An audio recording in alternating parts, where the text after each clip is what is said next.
Mais uma vez, uma boa noite, meus irmãos. Dando prosseguimento à nossa série de exposições no livro de Atos dos Apóstolos. Abra sua Bíblia, por favor, em Atos capítulo 4. Nós vamos fazer a leitura essa noite, inicialmente, do versículo 32 até o versículo 37. Mas nós vamos discorrer ainda no capítulo 5 até o versículo 11. Mas nesse momento, capítulo 4, versículos 32 a 37. E à medida que você encontrar, por favor, fique de pé em reverência à palavra de Deus. Está com o microfone aí, diácono? Você pode ler para a gente, por favor? Atos 4, de 32 a 37. Amém. Da multidão dos que creram, uma era a mente e um o coração. Ninguém considerava unicamente sua coisa alguma que possuísse, mas tudo lhes era comum. Com grandioso poder, os apóstolos continuavam a testemunhar da ressurreição do Senhor Jesus, e grandiosa graça estava sobre todos eles. Não havia pessoas necessitadas entre eles, pois os que possuíam terras ou casas as vendiam, traziam o dinheiro da venda e o colocavam aos pés dos apóstolos, que distribuíam conforme a necessidade de cada um. José, um levita de Chipre, a quem os apóstolos deram o nome de Barnabé, que significa encorajador, vendeu um campo que possuía, trouxe o dinheiro e o colocou aos pés dos apóstolos. Obrigado, nosso Deus, pela leitura da tua santa palavra. E que teu Espírito Santo fale aos nossos corações nessa noite, Deus, como tu vem falado ao longo dessa série de exposições.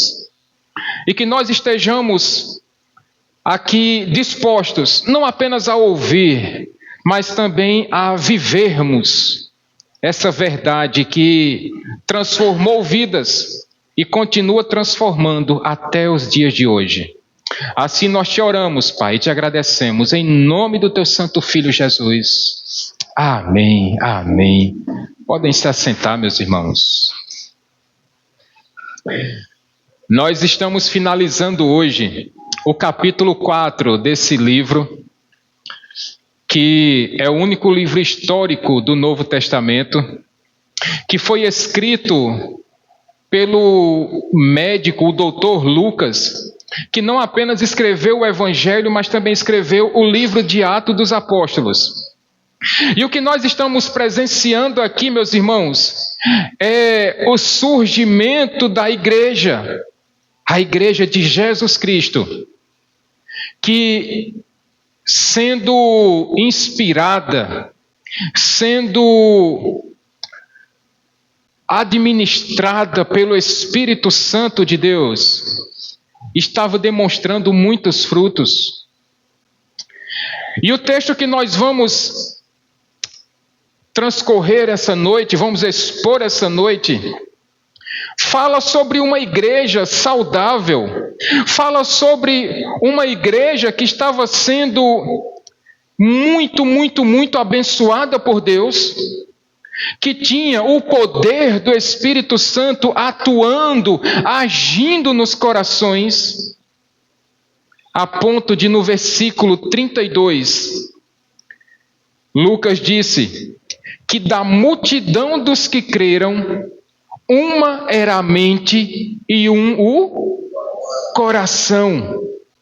E todas aquelas pessoas, elas estavam tão desprendidas que elas não consideravam suas coisa alguma, mas partilhavam entre aqueles que haviam maior necessidade e ajudavam-se mutuamente.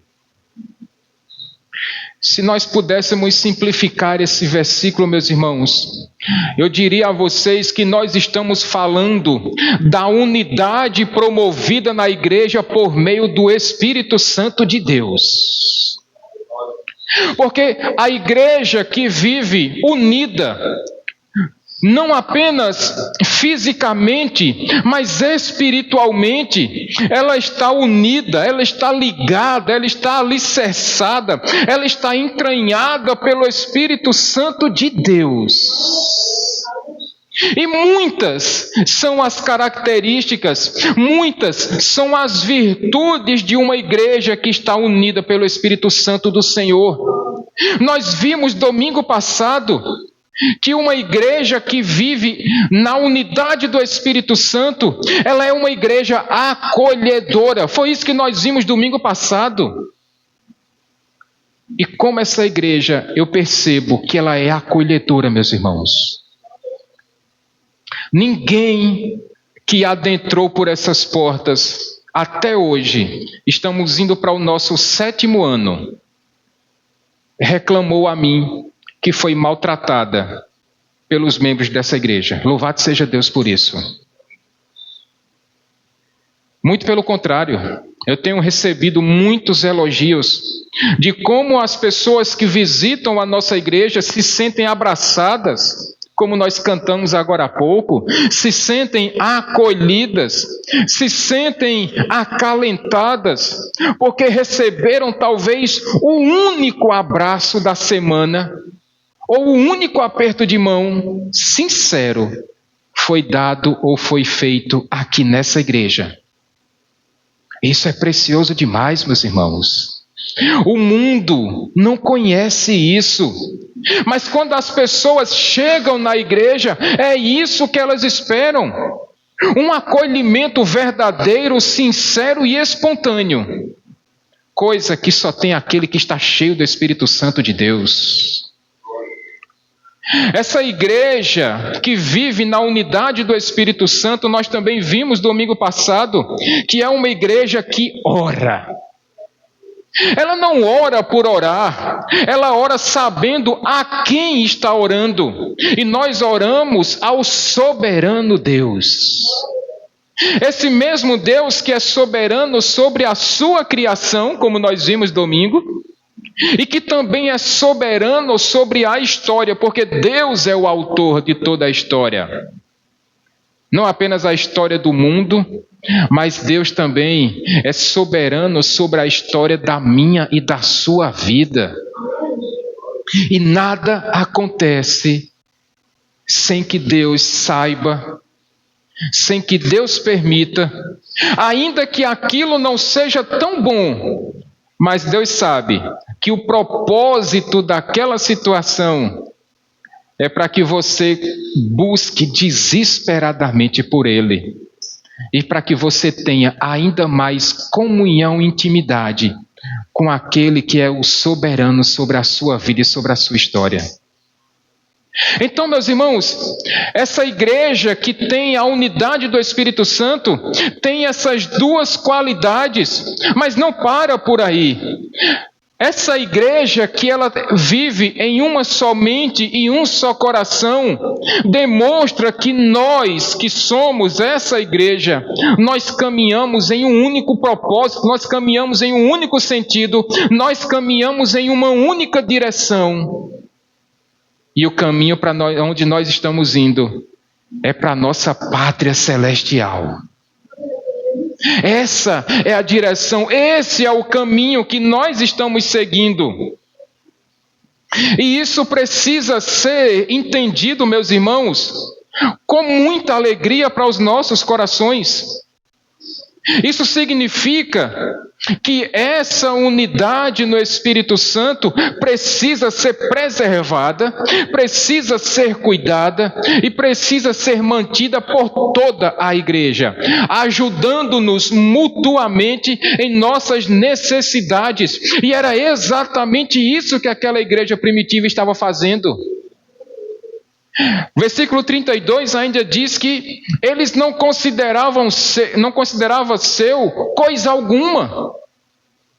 Do tipo, essas pessoas, elas eram desprendidas daquilo que tinham, dos seus recursos, e pensavam mais no outro do que em si próprios. Versículo 33 continua dizendo que com muito poder. Com muito poder. Poder vindo da onde? Do Espírito Santo de Deus. Com muito poder. Eles continuavam testemunhando da ressurreição de Jesus Cristo. E grandíssima graça estava sobre eles. Oh, meus irmãos, essa igreja que vive na unidade do Espírito Santo, ela é revestida e capacitada em poder, com muito poder. Poder para testemunhar da ressurreição de Cristo, para que o mundo saiba que Jesus Cristo ressuscitou dos mortos no terceiro dia, que Ele venceu a morte, que Ele derrotou o nosso último inimigo, que é a morte. E por causa disso, agora nós podemos dizer, como o apóstolo Paulo já disse: onde está, ó morte, a tua vitória? Onde está, ó morte, o teu aguilhão? Grandíssima graça estava sendo derramada sobre aquela igreja. Ah, meus irmãos, nós temos vivido isso aqui também. Deus tem sido muito gracioso para com essa igreja, a ponto de num dia como hoje, diante de tanta chuva que aconteceu, a maior parte da igreja está presente aqui nessa noite. Mesmo sabendo que não tinha água nas torneiras, por conta da falta d'água, mesmo sabendo que talvez as roupas estivessem sujas, porque não tinha água para lavar, mas todos fizeram o possível para estar aqui nessa noite. E não apenas isso, nós continuamos testemunhando de que o Senhor a quem nós servimos, o Senhor das nossas vidas, Ele morreu, mas ao terceiro dia Ele ressuscitou. Louvado seja Deus por isso. Louvado seja Deus por isso. O texto continua dizendo que não havia necessitados naquela igreja que vivia na unidade do Espírito Santo. Isso é tão bacana, meus irmãos, porque o que esses homens e mulheres estão fazendo aqui é algo que já estava desde o Antigo Testamento. Deus, por meio do seu servo Moisés, já havia dito: olha, não permitam que existam ou que pessoas necessitadas vivam na presença de vocês. É nosso papel, enquanto servos do nosso Senhor Jesus Cristo, nos preocuparmos com as necessidades do nosso irmão e da nossa irmã. Não é admissível, meus irmãos, saber que tem uma pessoa ao seu lado que está precisando de ajuda e você simplesmente dizer: não é comigo, eu não tenho nada a ver com isso. Essa igreja que vive na unidade do Espírito Santo é uma igreja outrocêntrica. É uma igreja que se preocupa com o outro. Quanto mais, quando esse outro é o seu irmão de fé, é aquele que corre nas suas veias o mesmo sangue do Cordeiro de Deus que corre na veia do seu irmão. Esse mesmo sangue que te lavou e te remiu. Essa igreja que vive nesse amor permanente, cuidando uns dos outros, se preocupando, consolando, confortando um ao outro e suprindo as carências uns dos outros.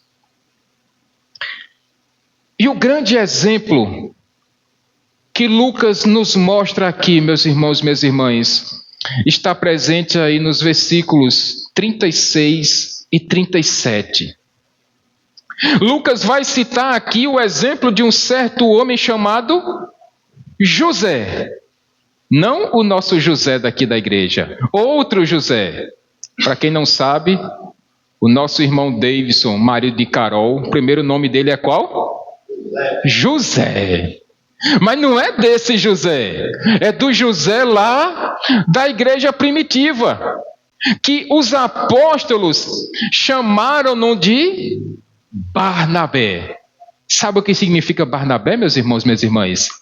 Encorajador. A história desse Barnabé nós conhecemos muito bem. Esse homem, Barnabé, foi ele que encorajou o apóstolo Paulo quando ele estava sendo desprezado, depois que Paulo já tinha tido um encontro com Jesus, depois que teve a sua vida transformada pelo Evangelho, depois que passou de perseguidor a perseguido por causa de Jesus. Esse Barnabé, aqui a Bíblia chama de encorajador, foi ele que foi na direção de Paulo e chamou Paulo para andar junto com ele. Foi esse mesmo Barnabé que encorajou a igreja de Antioquia, lá no capítulo 11, nós vamos chegar ainda. Esse homem foi um dos que andou junto com o apóstolo Paulo em suas viagens missionárias, e mesmo quando por algum motivo Barnabé e Paulo discordaram de algumas coisas, Barnabé não largou a missão. Ele saiu com o seu primo Marcos, foram evangelizar para um lado, e Paulo e Silas foram evangelizar para outro. Barnabé continuou encorajando aquelas pessoas, e o que mais nos chama a atenção aqui, meus irmãos, nesse texto, é que Lucas diz que José, o Barnabé, ele era um levita de Chipre. E talvez você fique se perguntando, pastor, por que Lucas fez questão de dizer que José, ou Barnabé, era um levita de Chipre? E mais, e que ele vendeu um campo seu e todo o dinheiro ele colocou aos pés dos apóstolos, para que os apóstolos administrassem aquele dinheiro. Certamente você há de se lembrar que lá no Antigo Testamento, Deus determinou que a herança dos levitas não seria a posse da terra prometida, mas a herança dos levitas seria o próprio Deus. Então, quando você olha para esse texto, você pergunta, mas como? Como, Alberto? Sendo Barnabé um levita, e se a herança dele era o próprio Deus, como é que ele vendeu então um campo e todo o dinheiro ele colocou aos pés dos apóstolos? Essa é uma pergunta interessante para nós respondermos. E nós entendemos, meus irmãos, que sendo ele um levita e não tendo ele posses, então muito provavelmente Barnabé, sendo um homem casado, a esposa de Barnabé foi que levou essa herança, essa terra, esse campo. E Barnabé, sendo esse homem extremamente, profundamente generoso, vendeu esse campo e colocou aos pés, à disposição dos apóstolos de Jesus Cristo. Uma outra característica que nós precisamos aprender nessa noite, de uma igreja que vive na unidade do Espírito Santo, além do acolhimento, além de ser uma igreja que ora, é uma igreja generosa, meus irmãos. Uma igreja que vive na unidade do Espírito Santo precisa ter como característica a generosidade. E talvez você pergunte, pastor, por quê? Porque o meu Deus, o seu Deus, foi extremamente generoso para com você e comigo. Afinal de contas, João 3,16 vai dizer que Deus tanto amou o mundo que... Ele o quê? Qual é o verbo que ele fez aqui, que ele praticou? Ele deu. Deus, ele deu o seu único filho por você e por mim. Não existe, meu irmão, minha irmã, generosidade maior do que a exercida por Deus para mim, para com você, a ponto de Deus dar o único filho que ele tinha por você e por mim. Então, se você está procurando um exemplo para seguir, esse é o exemplo supremo, o exemplo do próprio Deus. Então, se Deus é generoso, eu que sou filho de Deus preciso ser o quê? Generoso também. Essa é uma característica. E eu louvo a Deus, porque essa igreja é uma igreja que tem muitas pessoas generosas. Eu louvo a Deus porque generosidade é uma característica intrínseca de muitas pessoas dessa igreja, de muitos membros dessa igreja. Mas, irmãos, além de ser de muitos, precisa ser de todos. Generosidade não é um dom necessariamente, mas é uma característica, é uma virtude que precisa estar presente na vida de cada um que se diz servo e serva de Jesus Cristo. Isso precisa ser visto pelo mundo.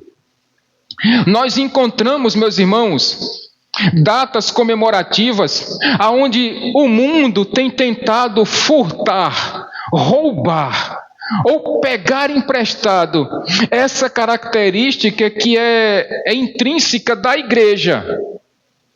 E aí as pessoas começam a dizer, olha, vamos fazer a campanha do agasalho, vamos fazer a campanha do Natal, vamos fazer a campanha disso, vamos fazer a campanha daquilo, quando na verdade a igreja de Jesus Cristo sempre fez isso. Nós sempre socorremos os necessitados. Aqui nessa igreja, eu só posso falar aqui do nosso arraial, nessa igreja, quantas vezes pessoas necessitadas foram acolhidas, foram atendidas por essa igreja, meus irmãos. E nós nunca precisamos dizer, porque a generosidade ela é exercida em silêncio. A generosidade não precisa ser vista para ser recebida por Deus, mas a generosidade precisa ser vivida todos os dias por nós. Amém, meus irmãos? Isso precisa ser algo normal, rotineiro aos nossos corações. Algumas pessoas, principalmente, elas associam generosidade somente a dízimos. Mas deixa eu dizer para você, dízimo não é generosidade. Dízimo é obediência. Dízimo é algo que você faz por ser obediente a Deus. Você não está dando a Deus, você está devolvendo uma parte do muito que Deus tem te dado. Talvez para muitos nem seja tanto assim, mas assim como aquela viúva que entregou aquelas 2 únicas moedas que tinha, e Jesus viu, e até hoje nós falamos da generosidade daquela viuvinha lá, daquela mulher. Sua oferta sim é generosidade. A grande questão é, você tem sido ofertante? Eu não estou falando de dízimos, eu estou falando de oferta. Oferta, por exemplo, como a do violão. Oferta, por exemplo, como da caixinha que nós estamos fazendo para a compra do templo. Mas essa generosidade, meu irmão, minha irmã, não pode se resumir apenas à igreja. Essa generosidade precisa ser aplicada em todas as áreas da sua vida. Por exemplo, algo que não lhe custa dinheiro, mas é o seu tempo. Você tem disponibilizado uma parte do seu tempo para servir ao próximo? Quando, por exemplo, e eu posso citar isso aqui sem nenhum problema, quando Daniel e Diego tinham lá que resolver o problema do apartamento, alguém abriu mão do seu tempo para generosamente dar os seus talentos para ajudar o seu irmão, a sua irmã. Os homens dessa igreja abriram mão do seu tempo para fazer as reformas necessárias nesse lugar. As irmãs, nós lembramos que quando estávamos reformando esse lugar, mesmo não sendo nosso, mas algumas irmãs prepararam feijoada, prepararam fava, prepararam comida, carne, feijoada, pirão. Tanta coisa foi generosamente oferecida para os trabalhadores desse lugar. Atualmente nós estamos envolvidos nesse projeto do bazar. E nós sabemos que generosamente pessoas têm doado roupas calçados, outras peças, para que nós possamos levantar recursos, para que o quanto antes nós possamos estar na nossa casa própria. Não é assim, Cleide? Meus irmãos, generosidade as pessoas associam somente a dinheiro, mas generosidade pode ser no seu tempo, nos seus dons, nos seus talentos, pode ser com o seu ouvido para ouvir pessoas, pode ser com as suas mãos para ajudá-las, pode ser até mesmo com um abraço. Sabe, aqueles parabéns que foram dados a Luiziane ontem, é lógico que nós fazemos isso por amor, Luiziane, mas generosamente pessoas abriram mão de um pouquinho do seu tempo para ir lá no telefone, ó, parabéns, vovó, Deus te abençoe, mais um ano de vida.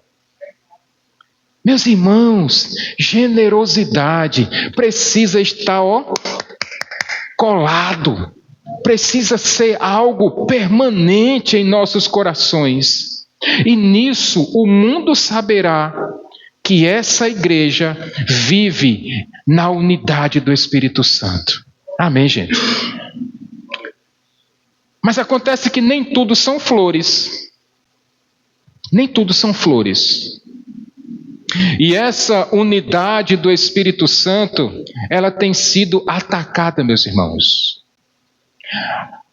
Adiante aí, por favor, para o capítulo 5 da sua Bíblia, aí em Atos, e você vai perceber que a unidade da igreja sofre ataques internos e ataques externos. Infelizmente isso acontece. Olha aí, por favor, versículos 1 e 2. O texto vai dizer que havia um homem chamado Ananias, e junto com a sua esposa Safira, eles, em comum acordo, esse homem vendeu uma terra que tinha, um terreno que tinha, ele reteve uma parte do dinheiro, e a outra parte ele colocou lá aos pés dos apóstolos para que aquele dinheiro fosse usado em prol dos necessitados. Aparentemente, meus irmãos, tem algum problema aqui? Você vendeu um terreno seu, você entra em acordo com a sua esposa, do tipo, Diácono Davidson, vende aquela fazenda que ele tem de 150 alqueires. É grande, né, irmão? 150 é muita coisa, né? Imaginou uma fazenda desse tamanhão? É grande. Imagina, Alberto, o tamanho de uma propriedade dessa. É capaz de meus olhos não conseguirem nem ver o tamanho dela. É grande. É grande. E ele entra em comum acordo com a sua digníssima esposa, Cícera, mas aí eles tomam uma decisão. Eles vão reter uma parte desse recurso e a outra parte vão dizer, está aqui, pastor, para o senhor administrar e, se Deus permitir, socorrer os necessitados e talvez ainda comprar um terreno e construir uma mega igreja. O problema aqui, meus irmãos, minhas irmãs, é que tem um verbo aí que Lucas utilizou que vai trazer um probleminha que estava acontecendo com aquele casal. Eu já adianto que Safira, de joia, essa mulher não tinha nada. Porque esse verbo reter que Lucas utilizou aqui é o mesmo verbo utilizado lá no Antigo Testamento, quando Josué foi guerrear com aquela cidade chamada Jericó. E o que aconteceu, Thomas, com aquela cidade de Jericó? Sim, ela foi totalmente destruída. Os israelitas derrotaram aquela cidade, mas Deus havia dito que não era para eles pegarem nenhum despojo daquela cidade. Acontece que, dentre aqueles soldados, havia um homem chamado Acã. E a Bíblia vai dizer, meus irmãos e minhas irmãs, que Acã, ele vendo aquela quantidade de tesouros que estavam lá em Jericó, ele pegou uma parte para ele.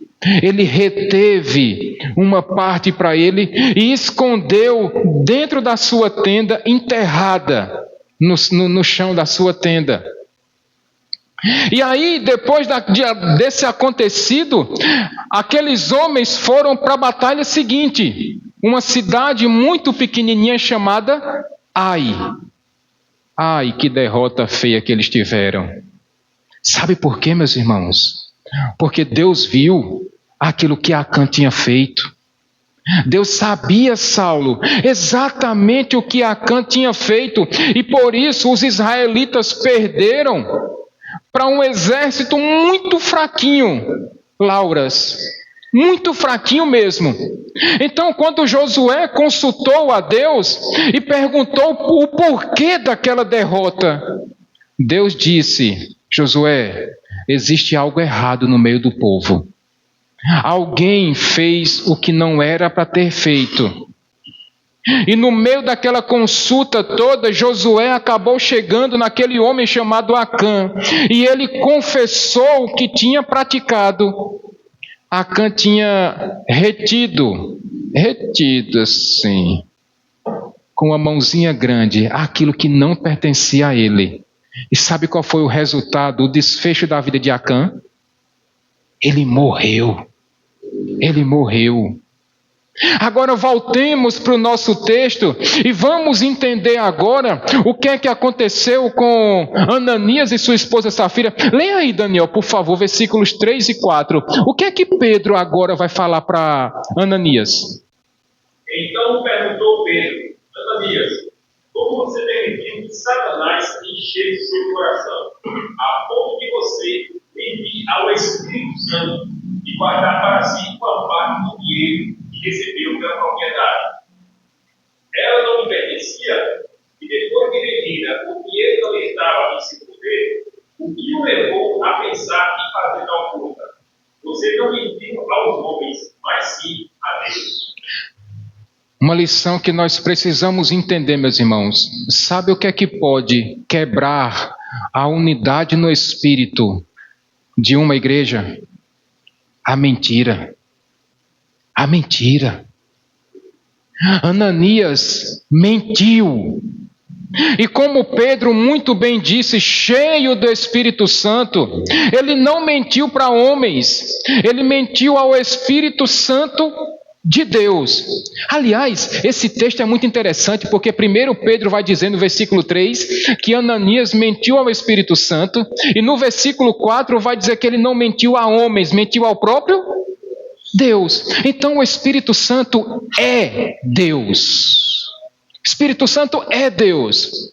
O grande problema, meus irmãos, o que prejudicou, o que iria, na verdade, prejudicar a unidade no espírito da igreja, era a mentira. Ananias, ele junto com a sua esposa, essa dupla infalível, eles estavam vivendo uma vida de mentira. E eu sinto informar, meu irmão, minha irmã, que a mentira, ela não provém de Deus. Aliás, o Antigo Testamento vai dizer que Deus não é homem para que? E nem filho do homem para que se? Deus não é homem para que minta. Deus abomina a mentira. Aliás, no Evangelho de João, capítulo 8, o próprio Senhor Jesus vai dizer que aqueles que vivem na mentira não provêm de Deus, porque a mentira é uma característica de Satanás. E o único momento na Bíblia que vai dizer que Satanás é pai de alguma coisa, Jesus vai dizer que ele é o pai da mentira. Ei! Quem mente, e eu disse isso há uns 2 cultos atrás, crente de verdade não mente. Eu vou dizer de novo para você não se esquecer. Crente de verdade não vive uma vida de mentiras. E é muito sério, meus irmãos, o que Pedro disse aqui para Ananias, no versículo 3. Pedro foi muito incisivo. Ele vai dizer: Ananias, por que você permitiu que Satanás enchesse os seus ouvidos com mentira? Quando você vive uma vida de mentira, é porque você está permitindo que Satanás encha os seus ouvidos com aquilo que afasta você de Deus. Quando você vive uma vida de mentira, você está quebrando a sua intimidade com o Espírito Santo. Quando você vive uma vida de mentira, você está cortando o seu vínculo com Deus. Não que você perca a sua salvação, mas você está se afastando daquele que é o autor e consumador da sua fé. Quem vive cheio do Espírito Santo não vai dar ouvidos a Satanás, meus irmãos, minhas irmãs. Não permite isso não, em nome de Jesus. Não deixe que a mentira quebre o seu relacionamento com Deus. Não permita que Satanás engane você. Não permita que Satanás distorça a palavra de Deus na sua vida, porque a única coisa que Satanás tem para você, a única coisa que ele veio decidido a fazer, foi matar, roubar e Satanás tem matado a fé de muitas pessoas, meus irmãos. Satanás tem matado a fé de tantas pessoas contando tantas mentiras. Satanás tem roubado a alegria da salvação de tantas pessoas. Porque quando você dá ouvidos às palavras do maligno, ele começa a colocar na sua mente e no seu coração aquilo que Deus nunca disse.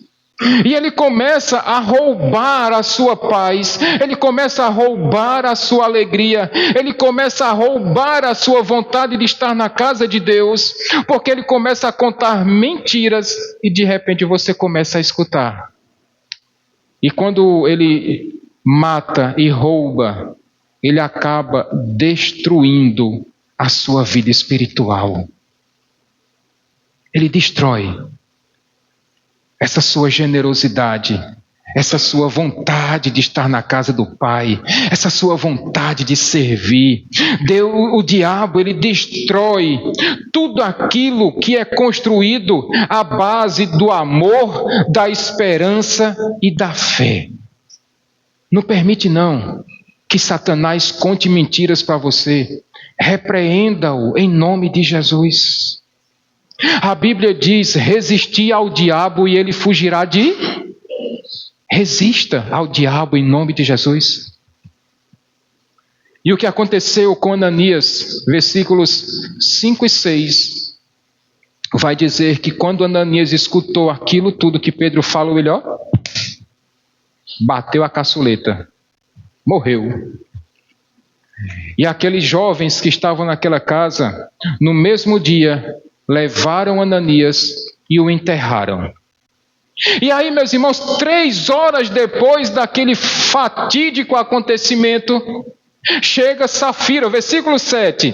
Safira chega naquela casa, sem saber do que tinha acontecido. A essa altura ela já era viúva e não sabia. E aí Pedro começa a interrogar Safira. E Pedro mais uma vez pergunta: Safira, esse foi o valor que vocês venderam a propriedade de vocês? E a mentirosa Safira disse que sim. E o que foi que Pedro disse para ela, Daniel, no versículo 9, por favor? Pedro lhe disse: por que vocês entraram em acordo para vendar o Espírito do Senhor? Veja, estão à porta dos prédios que executaram seu marido, e eles a levarão também. Meus irmãos, sabe de uma outra coisa que pode quebrar a unidade do Espírito Santo? A tentação. Em nome de Jesus, não caia em tentação. Aliás, essa é a oração que o Senhor Jesus deixou para a sua igreja. E não nos deixes cair em... E livra-nos do... Meus irmãos, cuidado para não cair em tentações. Cuidado para você não ficar tentando o Espírito Santo de Deus. Os israelitas fizeram isso no deserto lá com Moisés. Eles tentaram muito a Deus e Deus os disciplinou. Não se pode tentar a Deus. Não é inteligente, não é sábio, não é bacana, espiritual, você tentar o Espírito Santo, porque o Espírito Santo é Deus. Não tente o Espírito Santo. Mais uma vez, não viva permitindo que as tentações do maligno, porque a tentação não vem de Deus, meus irmãos. Deus, ele não tenta ninguém. A tentação é algo que o diabo coloca, é aquela casquinha de banana que o diabo tem colocado em nossas vidas, em nosso caminho todos os dias, esperando que nós estejamos fragilizados espiritualmente, e quando a gente pisa nessa casca de banana, a gente escorrega e cai. E nessa queda, nós temos uma dificuldade muito grande de nos levantarmos novamente e andarmos de novo com Cristo Jesus. Cuidado com as tentações, meus irmãos. Em nome de Jesus, não tentem o Espírito Santo de Deus. Quando nós nos deparamos com uma passagem como essa, de um casal que juntos mentiam, meus irmãos. Um casal unido é um casal que se ama, se respeita, que se cuida. Mas esse casal se mancomunou para mentir. Isso é muito grave, meus irmãos. O seu casamento, ele precisa ser imune às mentiras. A sua casa, o seu lar, precisa ser imune a mentiras. Essa mentira precisa ser erradicada da sua casa, do seu lar, do seu casamento, da criação dos seus filhos, da sua vida profissional, dos seus sentimentos. Filhos, cuidado com as mentiras para com os seus pais, porque isso quebra confiança, isso quebra respeito, isso quebra aquele amor que existe. É verdade que nós, quando amamos, muitas vezes, mesmo com o coração sangrando, nós até relevamos algumas situações. Mas essa mentira, ela precisa ser extraída, em nome de Jesus, dos nossos lares. Amém, meus irmãos? Arranque essa mentira da sua vida, do seu coração, para que você possa viver uma vida na presença de Deus, e sendo um homem e uma mulher cheio ou cheia do Espírito Santo do Senhor. Aí a gente se depara com um texto como esse. E algumas pessoas vão perguntar, pastor, por que Deus matou esse casal? Não podia somente dar umas lapadinhas boas para corrigi-los?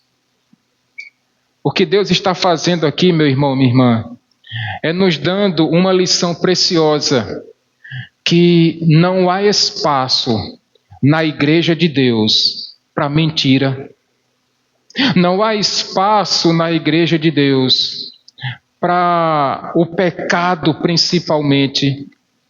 E esse mesmo Deus que lá no Antigo Testamento abominava o pecado e disciplinava e corrigia os seus filhos, é o mesmo Deus do Novo Testamento.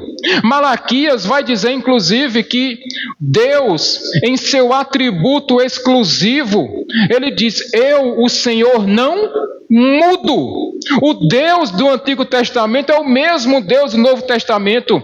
E se Deus no Antigo Testamento odiava o pecado, ele continua odiando o pecado até hoje, meus irmãos.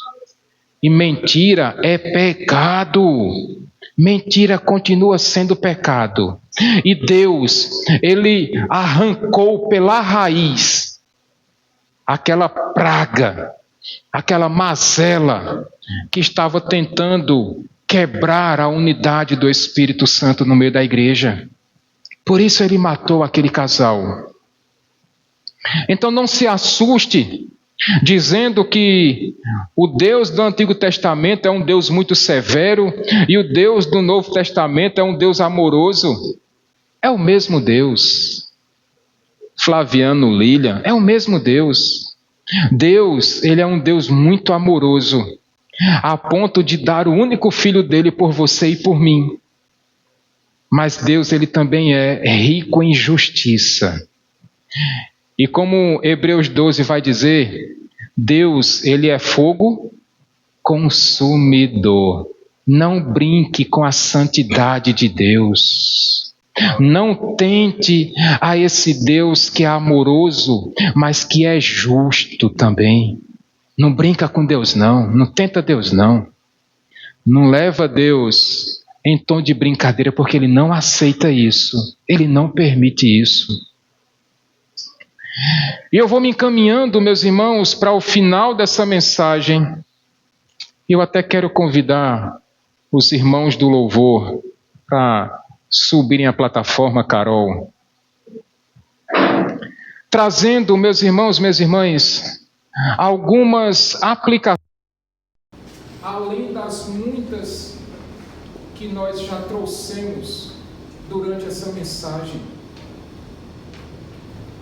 Se você e eu queremos e buscamos e anelamos por uma igreja que vive na unidade do Espírito Santo, nós precisamos ser uma igreja que tem uma só mente e um só coração. Nós não podemos, meus irmãos, andar em vários caminhos. Nós precisamos andar juntos. A missão é uma só. O propósito é um só. Estamos engajados, empenhados em uma missão. Se Deus permitir, o ano que vem, nós queremos ter condições financeiras. Se Deus continuar nos abençoando, nós queremos ter condições de termos recursos suficientes para darmos o pontapé inicial, para conquistarmos uma casa própria e nova para a nossa igreja. As irmãs da igreja estão muito empenhadas nesse propósito, nessa missão. Mas o que não pode acontecer de jeito nenhum é ter muitas mentes e muitos corações.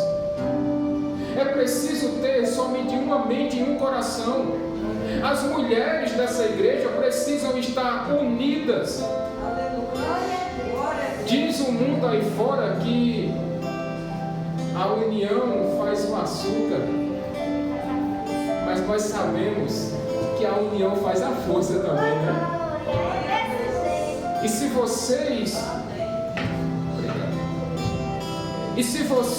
mulheres, se unirem, se vocês tiverem o mesmo pensamento, se vocês tiverem o mesmo propósito, a mesma mente, o mesmo coração, não vai haver divisões.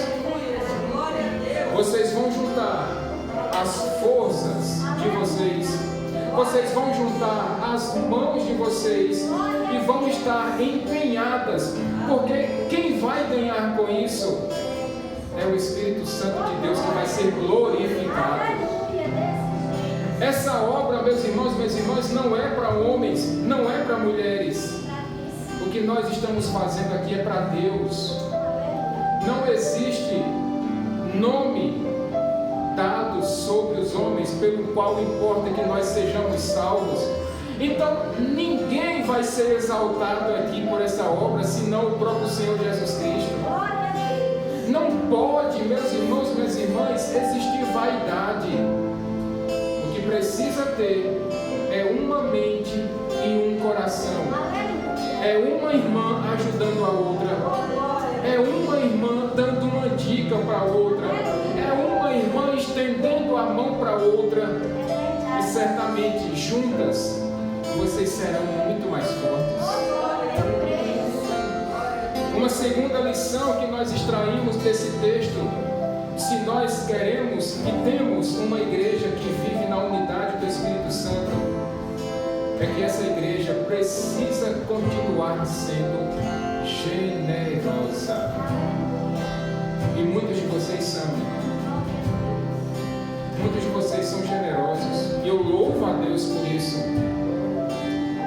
Eu não estou dizendo com isso, meu irmão, minha irmã, que você precisa vender a casa que você mora para me dar o dinheiro. Não é isso, não. Não é isso que o texto ensina. Tampouco é isso que eu quero de você, não. O que eu estou dizendo, aliás, o que eu estou afirmando, é que uma igreja que vive na unidade do Espírito Santo, ela é uma igreja que é desprendida de bens. E aí a gente tem que lembrar que quando nós morrermos, sabe o que é que nós vamos levar daqui, meus irmãos? Nada. No máximo, o seu corpo vai levar terra, umas pazinhas de terra sobre o seu caixão. Você não vai levar nada daqui, não. E eu venho dizendo há alguns cultos, e vou dizer de novo, nós, membros dessa igreja, nós só temos essa chance, nós só temos essa oportunidade.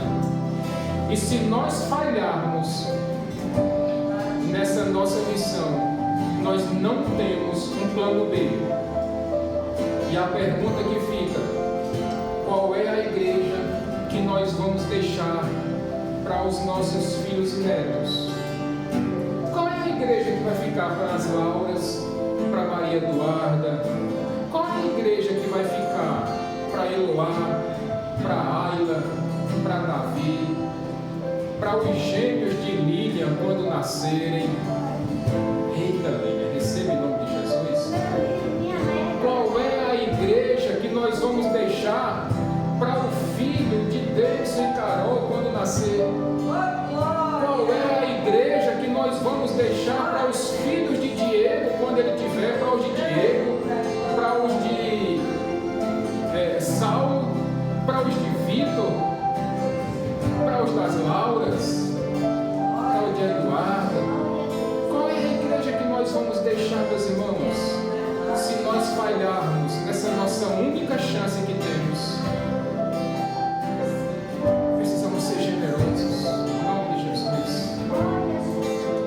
Mas nós precisamos, em terceiro lugar, uma terceira aplicação, combatermos aquilo que pode atrapalhar essa nossa missão, essa unidade no Espírito Santo. É viver uma vida de mentiras, é viver tentando o Espírito Santo. Casais aqui, por favor, não sigam o exemplo de Ananias e Safira, em nome de Jesus. Ananias, ele não tinha a obrigação de vender aquele campo que vendeu, mas a partir do momento que Deus coloca essa generosidade no seu coração, assim como um dia colocou no coração do diácono Marino de Lusa, e como tem colocado no coração de alguns irmãos dessa igreja, ei, não minta, não tente o Espírito Santo, em nome de Jesus. Não deixe que a mentira tome conta da sua casa. Uma quarta lição: por favor, meu irmão, minha irmã, não dê ouvidos a Satanás. Ele quer destruir a sua vida, ele quer destruir a sua vida espiritual, ele quer destruir a sua vida emocional, ele quer destruir a sua vida sentimental, ele quer destruir a sua vida financeira, ele quer destruir a sua vida profissional. Não escuta ele não, põe ele para correr, em nome de Jesus. E finalmente, uma última lição: também não permita que o diabo coloque no seu coração a avareza. Assim como a mentira provém do diabo, Porque se Deus é tão generoso a ponto de dar o único filho dele para morrer por você e por mim, o diabo, com a sua avareza, ele foi expulso da presença de Deus, porque ele não se fez humilde o suficiente para se tornar um servo do Senhor Jesus.